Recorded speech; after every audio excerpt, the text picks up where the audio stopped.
Hello guys, आज हम लोग देखेंगे लाइन एंड प्लेन। ये आपको जेई के लिए बहुत ही इंपॉर्टेंट टॉपिक है और यहाँ से सवाल आपको अक्सर जेई में पूछे जाते हैं। तो चलिए हम इसका शॉर्ट रिवीजन करेंगे अच्छे तरह से। तो चलिए एक एक करके हम सारे पॉइंट आपके सामने डिस्कशन कर रहे हैं। देखिए इक्वेशन ऑफ, पहला पॉइंट जो है equation of line passing through point A whose position vector small A and parallel to vector B. कहता क्या है कि एक लाइन जो है किसी पॉइंट ए से पास कर रहा है, उसका पोजीशन वेक्टर स्मॉल ए है और ये जो लाइन है किसी वेक्टर बी के क्या है, पैरेलल है। तो इस लाइन एल का इक्वेशन क्या होगा?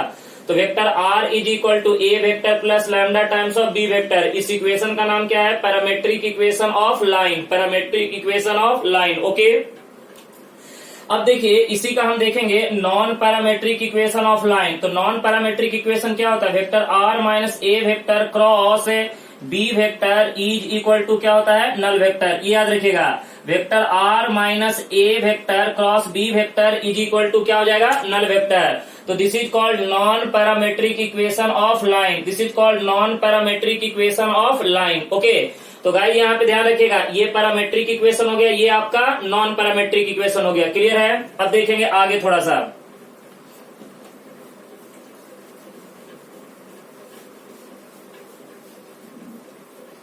चलो गाइस नेक्स्ट पॉइंट देखो, यहाँ पे नेक्स्ट पॉइंट की बात करेंगे तो वो है, देखो यहाँ पे कार्टेजियन, देखो यहाँ पे Cartesian equation, Cartesian equation of line, Cartesian equation of line passing through, देखो गाइस पासिंग थ्रू, यहाँ पे passing through point A x1 comma y1 comma z1 and having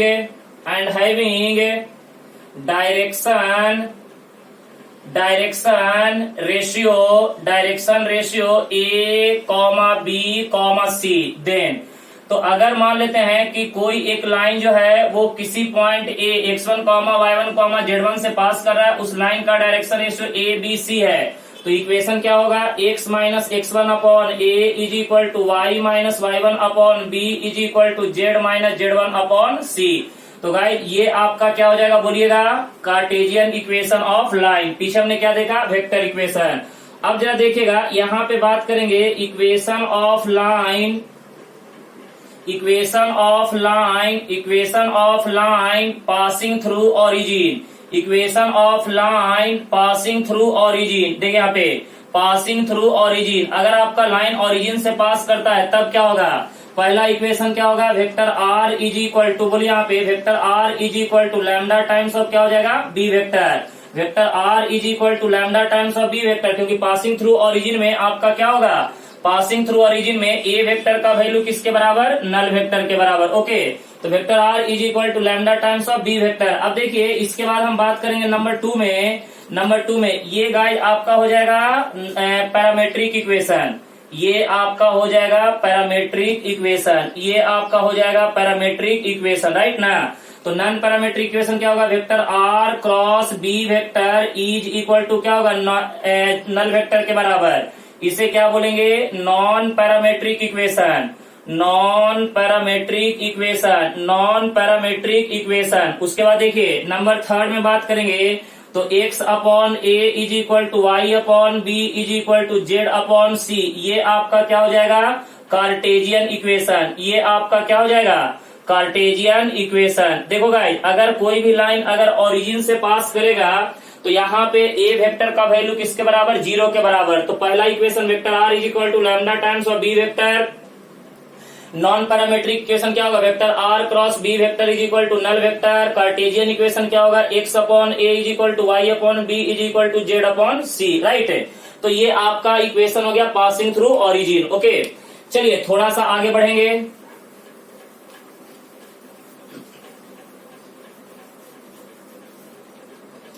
चलो गाइस अब एक चीज और मैं आपसे बात करना चाहूंगा कि जैसे देखिए अगर मान लेते हैं कि equation of line passing through the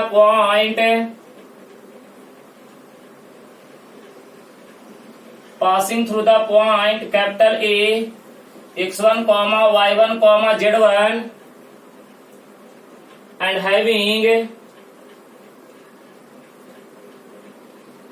direction cosine L comma M comma N, then तो आप इसको ऐसे भी लिख सकते हैं x minus x1 upon L is equal to Y minus y1 upon कितना m is equal to z minus z1 upon n, right ना। तो आप इस तरह से भी आप इक्वेशन लिख सकते हैं लाइन का, राइट है। तो ये आपका इक्वेशन हो गया। ओके, नेक्स्ट उसके बाद बात करेंगे equation of line, vector equation. देखो यहाँ पे वेक्टर इक्वेशन ऑफ लाइन, देखो guys vector equation of line passing through the point passing through the point passing through the point passing through the point A whose position vector small a and B whose position vector small b। अब देखिए, अब आपको मैं ये बताने जा रहा हूं कि आपका जो लाइन है टोटल कितने पॉइंट से पास कर रहा है, 2 पॉइंट से पास कर रहा है। जब आपका लाइन 2 पॉइंट से पास करेगा उस कंडीशन में लाइन का इक्वेशन क्या होगा। देखो भाई यहाँ पे अगर मैं डायग्राम की बात करूं तो इस तरह से आप सोच सकते हैं। देखो यहाँ पे तो ये आपके पास क्या हो गया, ये आपका लाइन हो गया। अब देखिए यहाँ पे देखिएगा आपका जो लाइन है टोटल कितने पॉइंट से पास कर रहा है, 2 पॉइंट से। एक ए हो गया। अब ये देखिएगा ये आपके पास क्या हो गया, बी, इसका पोजीशन वेक्टर स्मॉल बी। यहाँ पे ये हमारे पास लाइन क्या है, एल। तो कहता क्या है कि एक लाइन जो है टोटल कितने पॉइंट से पास कर रहा है, 2 पॉइंट से। एक पॉइंट ए है, दूसरा पॉइंट बी है। ए पॉइंट का पोजीशन वेक्टर स्मॉल ए, बी पॉइंट का पोजीशन वेक्टर स्मॉल बी। तो बताइए इस लाइन का इक्वेशन क्या होगा। तो यहाँ पे देखिए vector are is equal to A vector plus lambda times of B vector minus क्या हो जाएगा, a vector. This is called parametric equation of line. इसे हम बोलते हैं पैरामेट्रिक, देखो guys parametric equation of line, parametric equation of line. अब इसी का देखेंगे नॉन पैरामेट्रिक। देखो यहाँ पे नॉन पैरामेट्रिक की बात करेंगे, non parametric equation of line, non parametric equation of line, non parametric equation of line. तो ये होता है vector are minus A vector cross B vector minus A vector is equal to null vector, right ना। This is called non parametric equation of line. Okay, तो देखिए ये आपका parametric हो गया, ये आपका नॉन पैरामेट्रिक हो गया। अब इसी का देखेंगे कार्टेशियन इक्वेशन।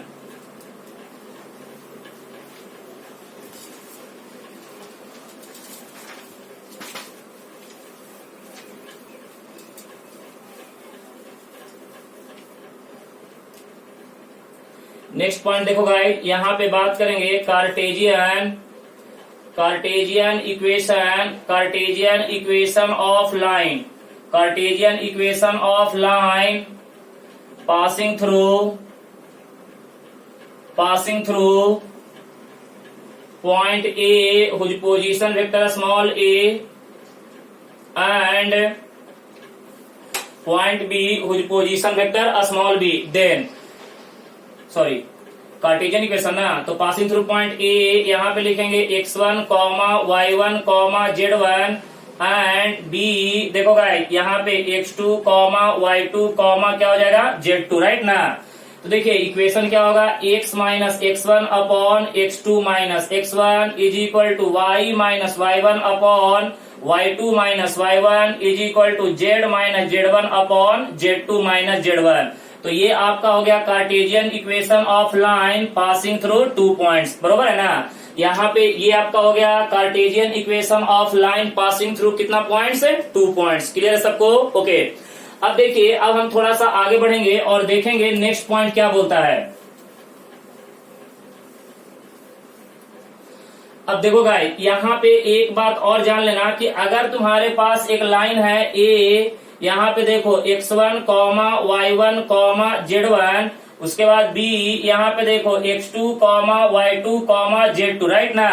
अब एक लाइन जो है 2 पॉइंट से पास कर रहा है और अगर इस लाइन का डायरेक्शन रेशियो चाहिए, डायरेक्शन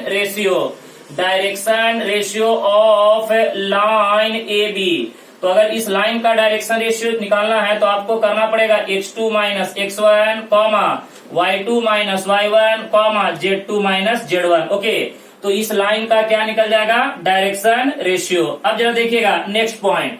अब इसके बाद हम बात करेंगे perpendicular distance, perpendicular distance from the point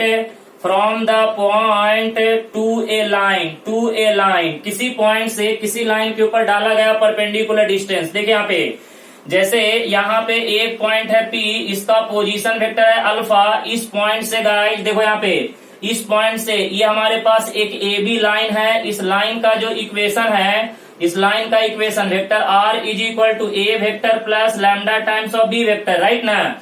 तो कहता क्या है कि इस पॉइंट से इस लाइन के ऊपर क्या डाला गया है, परपेंडिकुलर। तो बताइए ये परपेंडिकुलर डिस्टेंस कितना होगा। ओके, तो यहाँ पे अगर हम परपेंडिकुलर डिस्टेंस PM की बात करें तो ये होता है अंडर रूट ऑफ, देखो यहाँ पे alpha vector minus A vector के मैग्नीट्यूड का whole square minus alpha vector minus A vector dot B vector upon B vector के मैग्नीट्यूड, ये पूरे का क्या हो जाएगा, होल स्क्वायर। याद रहेगा।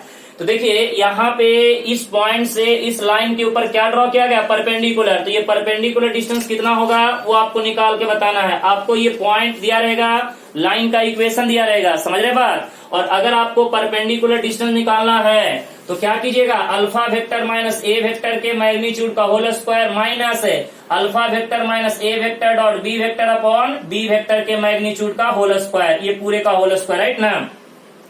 तो आप यहां से परपेंडिकुलर डिस्टेंस निकाल सकते हैं। ओके, चलिए नेक्स्ट बात करेंगे, थोड़ा सा आगे बढ़ेंगे।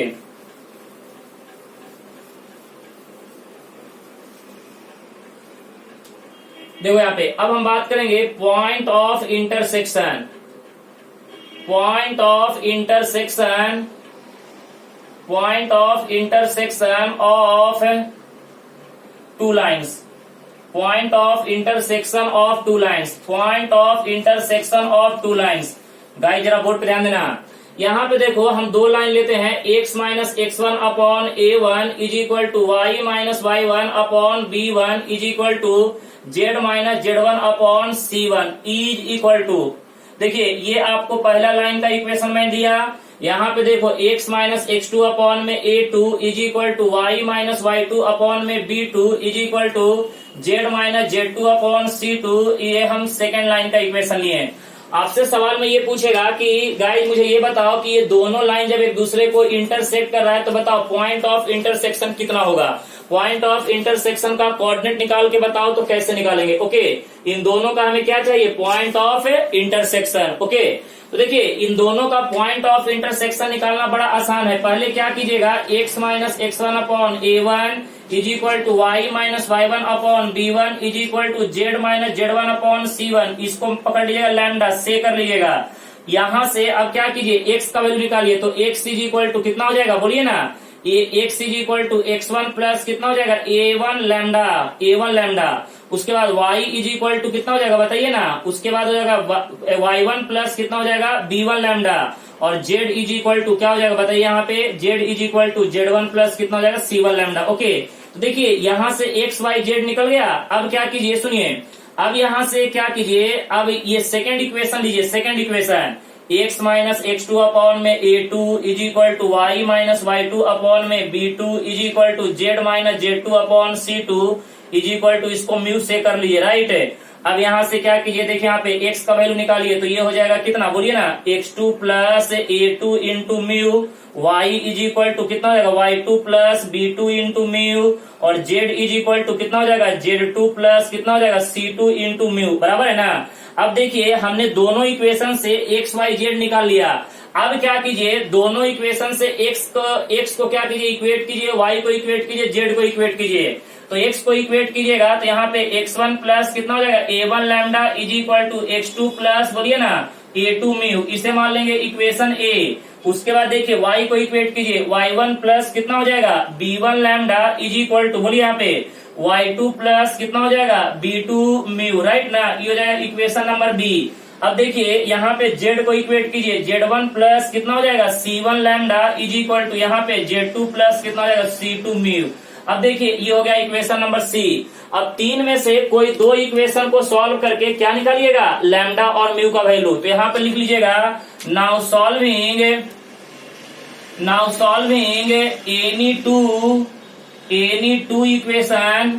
Any two equation out of three and find the value of lambda और म्यू। लैम्डा और म्यू, कोई दो इक्वेशन को सॉल्व करके लैम्डा और म्यू का वैल्यू निकाल लीजिएगा, और वो जो लैम्डा और म्यू का वैल्यू निकालिएगा वो इस वाले रिलेशन में पुट कीजिएगा। अगर आप लैम्डा का वैल्यू निकाले हैं तो यहाँ पुट कीजिए, म्यू का वैल्यू निकाले हैं तो यहाँ पुट कीजिए। तो गाइस यहाँ से देखिए, यहाँ से अगर लैम्डा का वैल्यू यहाँ पुट किए तो एक्स वाई जेड का वैल्यू निकलेगा, यहाँ पे म्यू का वैल्यू पुट किए तो भी एक्स वाई जेड का वैल्यू निकलेगा। ये जो एक्स वाई जेड का वैल्यू जो आएगा वही आपका क्या होगा, पॉइंट ऑफ इंटरसेक्शन। और एक बात का ध्यान रखिएगा, यहाँ से जो एक्स वाई जेड का वैल्यू आएगा वही सेम वैल्यू यहाँ से भी आएगा, इसलिए आपको घबराने की जरूरत नहीं है। तो देखिए मैं आपको एक बार फिर से क्लियर कर देना चाहता हूं कि पॉइंट ऑफ इंटरसेक्शन निकालते कैसे हैं। दो लाइन का पॉइंट ऑफ इंटरसेक्शन, तो पहले क्या कीजिएगा, पहला लाइन को लैम्डा मान लीजिएगा, तो पहला लाइन से एक्स वाई जेड निकालिएगा, सेकंड लाइन को म्यू मानिएगा, वहां से एक्स वाई जेड निकालिएगा, फिर दोनों एक्स को क्या कीजिएगा, बैलेंस कीजिएगा, तो लैम्डा और म्यू में एक इक्वेशन मिलेगा। y को बैलेंस कीजिएगा तो लैम्डा और म्यू में दूसरा मिलेगा, और जेड को अगर बैलेंस कीजिएगा तो लैम्डा और म्यू में तीसरा इक्वेशन मिलेगा। तीनों इक्वेशन में से कोई दो इक्वेशन को सॉल्व करके लैम्डा और म्यू का वैल्यू निकाल लेना है। उसके बाद लैम्डा और म्यू का वैल्यू, चाहे तो लैम्डा का वैल्यू निकाले या म्यू का, दोनों निकालिए तो भी चलेगा, कोई एक निकाले तो भी चलेगा। अगर लैम्डा का निकालते हैं तो यहाँ पुट कीजिए, म्यू का निकालते हैं तो यहाँ पुट कीजिए, तो दोनों से पॉइंट ऑफ इंटरसेक्शन का जो कोऑर्डिनेट आएगा बिल्कुल क्या आएगा, सेम आएगा। ये बात का ध्यान रखिएगा। ओके, चलिए नेक्स्ट बात करेंगे।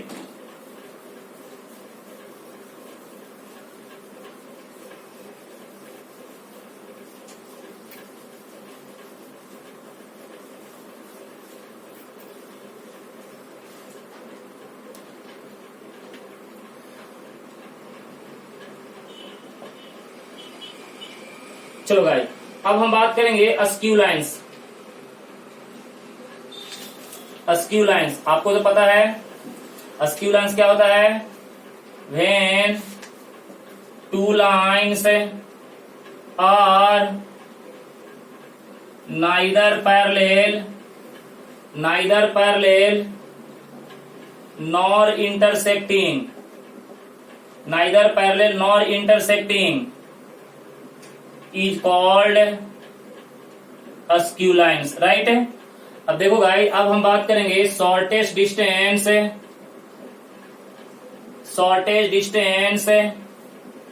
Between two askew lines. Shortest distance between two askew lines, देखो यहाँ पे, अब यहाँ पे अब हम बात करेंगे, ये हमारे पास एक लाइन हो गया, दूसरा लाइन ये हो गया। अब देखो गाइस, इस लाइन का इक्वेशन दिया, vector r is equal to a1 vector plus lambda times of b1 vector. अब देखो गाइस, उसके बाद हम बात करेंगे, ये a हो गया, ये b हो गया, उसके बाद यहाँ पे r vector is equal to, यहाँ पे देखो a2 vector plus mu times of क्या हो जाएगा, b2 वेक्टर। तो अगर हमें शॉर्टेस्ट डिस्टेंस निकालना है तो क्या होगा, बोलो यहाँ पे। तो यहाँ पे अब हम बात करेंगे शॉर्टेस्ट डिस्टेंस। देखो यहाँ पे, अगर हम शॉर्टेज डिस्टेंस की बात करें तो ये होता है a2 vector minus a1 vector dot, यहाँ पे देखो b1 vector cross b2 vector whole divided by b1 vector cross b2 vector का मैग्नीट्यूड, ये पूरे होल का मैग्नीट्यूड, राइट ना। तो ये हो जाएगा shortage distance between two askew lines. Okay guys, देखिए यहाँ पे दो अस्क्यू लाइंस के बीच का अगर शॉर्टेज डिस्टेंस निकालना है तो यहाँ पे दोनों लाइन का आपको क्या पता होना चाहिए, इक्वेशन पता होना चाहिए। तो यहाँ पे shortest distance a2 vector minus a1 vector dot b1 cross b2 divided by b1 cross b2 का मैग्नीट्यूड, पूरे होल का मैग्नीट्यूड। ओके गाइस, तो ये हो गया shortage distance between two lines in vector form. तो ये आपका हो गया क्या गाइस, वेक्टर फॉर्म, ये आपका हो गया वेक्टर फॉर्म। ओके, चलिए थोड़ा सा आगे बढ़ेंगे।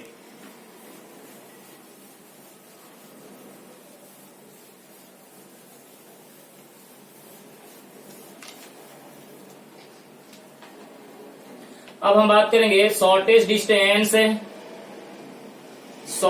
Distance between two askew lines in Cartesian form.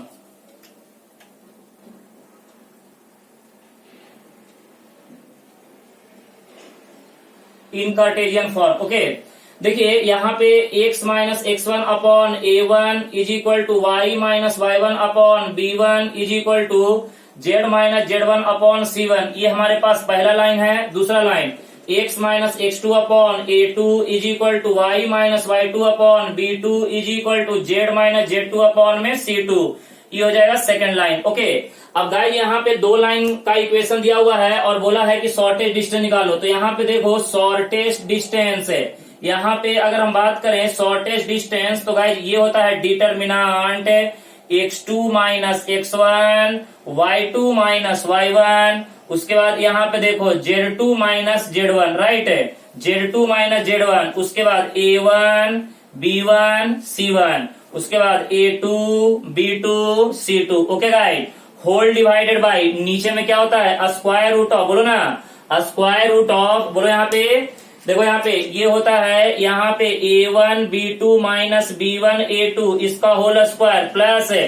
उसके बाद क्या होता है b1 c2 माइनस क्या हो जाएगा c1 b2 इसका होल स्क्वायर प्लस है, उसके बाद क्या होता है c1 a2 minus c1 a2 minus c2 a1 इसका क्या हो जाएगा होल स्क्वायर, राइट। तो गाइस यहाँ पे जरा बोर्ड पे ध्यान दीजिएगा, यहाँ पे दो लाइन का इक्वेशन दिया हुआ है, एक लाइन का इक्वेशन ये है, दूसरा लाइन का इक्वेशन ये है। शॉर्टेज डिस्टेंस अगर आपको निकालना है तो पहले ऊपर में डिटर्मिनांट, नीचे में square root of a1 into a1 b2 minus b1 a2 का होल स्क्वायर प्लस है b1 c2 minus c1 b2 का होल स्क्वायर प्लस है c1 a2 minus c2 a1 का होल स्क्वायर। अच्छे तरह से इसको रिमेम्बर रखिएगा। इसके पहले वाले में हमने क्या बताया था, वेक्टर इक्वेशन, वेक्टर फॉर्म, और ये आपका क्या हो गया कार्टेशियन फॉर्म, चलेगा ना। अब आइए नेक्स्ट बात करेंगे।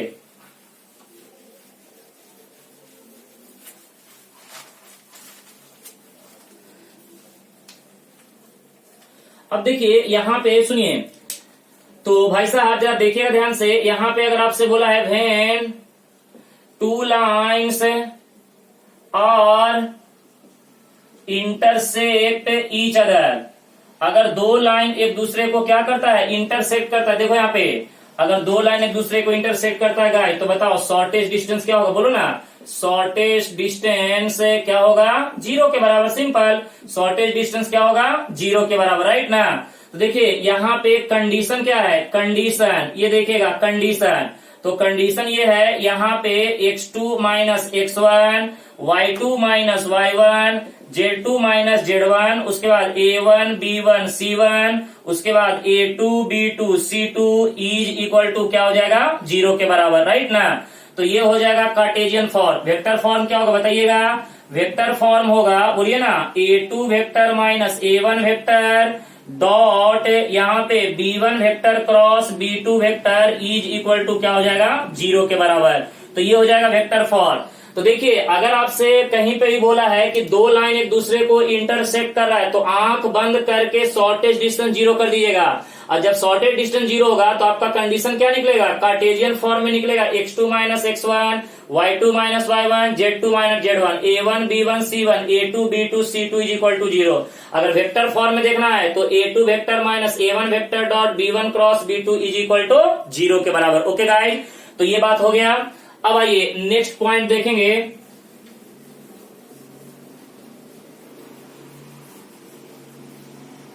नेक्स्ट पॉइंट देखेंगे distance between to parallel lines. देखिए यहां पे डिस्टेंस बिटवीन पैरेलल लाइंस है, distance between parallel lines, board पे ध्यान दीजिएगा। अब समझिएगा डिस्टेंस बिटवीन पैरेलल लाइन। देखिए एक हमारे पास लाइन ये है, ये लाइन का equation vector r is equal to a1 vector plus lambda times of b vector. दूसरा लाइन ये है, देखिए यहाँ पे vector r is equal to, बोलो यहाँ पे a2 vector plus mu times of क्या हो जाएगा वेक्टर b। यहाँ पे दोनों के बीच का जो डिस्टेंस है ये हमें क्या करना है, फाइंड आउट करना है। देखिए अब यहाँ पे ये दोनों लाइन जो है एक दूसरे के क्या है, पैरेलल है। जब दोनों लाइन एक दूसरे के पैरेलल है तो दोनों पैरेलल लाइन के बीच का हमें क्या निकालना है, शॉर्टेज डिस्टेंस निकालना है। तो यहाँ पे देखिएगा दो पैरेलल लाइन के बीच का अगर हम शॉर्टेज डिस्टेंस की बात करें तो यहाँ पे shortest distance is equal to ये होता है, बोर्ड पे ध्यान दीजिएगा, यहाँ पे a2 vector minus a1 vector A2 vector minus A1 vector cross B vector upon यहाँ पे B वेक्टर का मैग्नीट्यूड, ये पूरे होल का मैग्नीट्यूड। ओके, अब देखिए इसको किसी किसी बुक में ऐसे बोलता है shortest distance, shortest distance is equal to, आप इसको थोड़ा सिंप्लीफाई कीजिए, A2 vector minus A1 vector cross यहाँ पे B vector upon magnitude of B vector. तो गाइस आपको एक चीज तो पता होगा कि सुनिए, आपको पता होगा कि unit vector is equal to क्या होता है, गिवन वेक्टर, देखो यहाँ पे given vector upon magnitude of given vector, magnitude of given vector, magnitude of given vector. Guys जरा बोर्ड पे ध्यान देना, यानी अगर हमें किसी वेक्टर का अगर यूनिट वेक्टर निकालना है तो क्या होता है, given vector upon magnitude of given vector. तो देखो यहाँ पे ये देखो given vector upon magnitude of given vector, ये हमारा क्या कहलाएगा, यूनिट वेक्टर। तो ये आपका होता है A2 vector minus A1 vector cross यहाँ पे क्या हो जाएगा बी कैप कहने का मतलब B वेक्टर का यूनिट वेक्टर। तो गाइस ये भी आप फॉर्मूला याद रख सकते हैं शॉर्टेस्ट डिस्टेंस का, शॉर्टेस्ट, देखो यहाँ पे शॉर्टेस्ट डिस्टेंस का आप ये भी फॉर्मूला याद रख सकते हैं। तो शॉर्टेस्ट डिस्टेंस का एक फॉर्मूला ये ऊपर वाला हो गया, दूसरा नीचे वाला A2 vector minus A1 vector cross B vector पूरे होल का मैग्नीट्यूड, या फिर A2 vector minus A1 vector cross B vector upon magnitude of B vector. Okay, तो ये हो गया shortage distance between to parallel line. याद रहे कि दोनों पैरेलल लाइन में B वेक्टर क्या होना चाहिए, सेम होना चाहिए, ये वाला दोनों वेक्टर सेम होना चाहिए, ये दोनों क्या होगा, अलग अलग रहेगा। अगर ये दोनों सेम रहेगा तभी हम बोलेंगे कि दो लाइन आपस में क्या होंगे, पैरेलल होंगे, otherwise not possible. Okay guys, अब देखते हैं नेक्स्ट पॉइंट।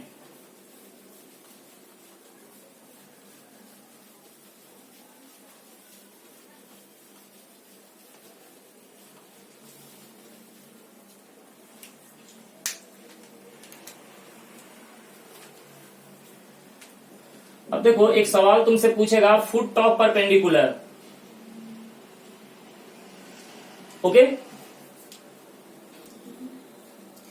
तो देखो यहाँ पे इसको सॉल्व करने के लिए कोई डायरेक्ट फॉर्मूला तो नहीं है, मैं आपको थोड़ा बताता हूं किस तरह से आपको सॉल्व करना है। सुनिए, जैसे एक पॉइंट दिया हुआ है यहाँ पे x1, y1, z1।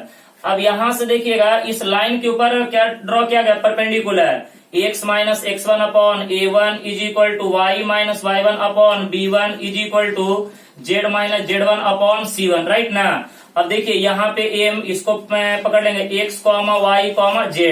तो गाइस यही वाला पॉइंट जो है वो क्या कहलाता है, फुट टॉप परपेंडिकुलर, राइट ना, फुट टॉप परपेंडिकुलर। तो इसी फुट टॉप परपेंडिकुलर का हमें क्या चाहिए, कोऑर्डिनेट चाहिए। ओके, तो देखिए निकालेंगे कैसे, सबसे पहले सुनिएगा, x minus x1 upon a1 is equal to y minus y1 upon b1 is equal to z minus z1 upon c1 is equal to यहाँ पे सपोज कर लेने का k से कर लेने का, राइट ना, k लैम्डा कुछ भी से कर लीजिएगा। अब बताइएगा यहाँ पे देखिए a b c कर लीजिए, a b c।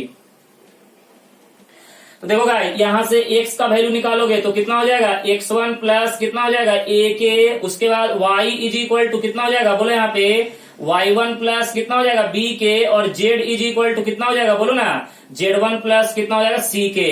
तो यानी m का जो कोऑर्डिनेट होगा वो क्या होगा, x1 प्लस a के कॉमा y1 प्लस b के, और z का कोऑर्डिनेट कितना हो जाएगा, z1 प्लस c के।